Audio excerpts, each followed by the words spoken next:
Question B. A firm has 100 employees on a particular Monday. The next day it adds 12 employees onto its staff and continues to do so on every successive working day from Monday to Friday. Okay, not very likely, but never mind. Part I. Find the number of employees at the end of the 8th week. Right, so let's write down what sequence we've got. So the number of employees we've got to begin with on the Monday is 100. It adds 12, so now we've got 112 people on the Tuesday. We've got 124 on Wednesday.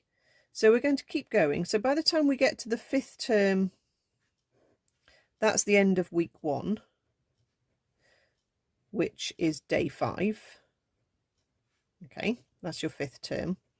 So if you keep going to the end of the 8th week, Monday to Friday, so that's 8 times, you want your 40th term.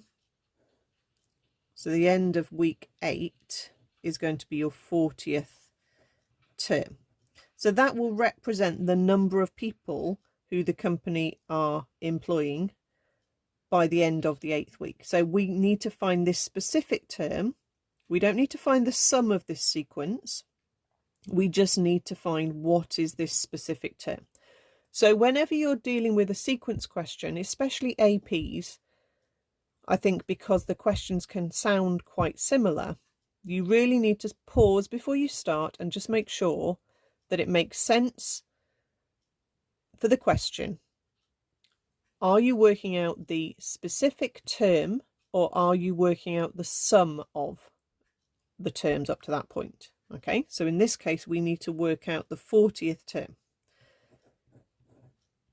So the 40th term of an AP is A plus 39D. Okay, so we're using that A plus N minus 1D idea again. Our D is what we're jumping up in. So we know that D is 12. Our A is 100. So we've got 100 plus 39 multiplied by 12. Okay, so let's work that out. 100 plus 39 times 12 is 568. So they would have 568 employees if indeed this situation existed. Part 2. Each employee is paid £55 per working day. Determine the total wage bill for the 8-week period. Okay, so I'm going to write down a different sequence now. So this is the payments. Okay, so this is the wages that are paid out. So if you've got 100 people, each being paid £55, then obviously 100 times 55 is 5,500. So they'd pay 5,500 on day 1. 112 times 55 would be 6,160. 124 times 55 would be 6,820, etc. down the sequence. So that's how much it's paying out every single day. Now the question doesn't say how much is it paying out in wages on the 40th day. Okay, it says the total wage bill. So this time the question needs us to add together all of these terms. We need the sum of the 40 terms of the sequence, not the 40th term. Okay, so we have our formula from the formula book for this.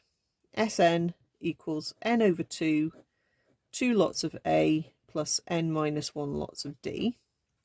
Our A is going to be 5,500 this time. Our D is that jump. Let's see what that is. 6,160 minus 5,500. That's 660. Yeah, that makes sense.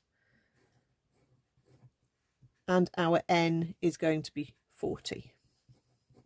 Okay, so using this formula, the sum of the first 40 terms is 40 over 2 times by 2 lots of 5,500 plus 39 times 660.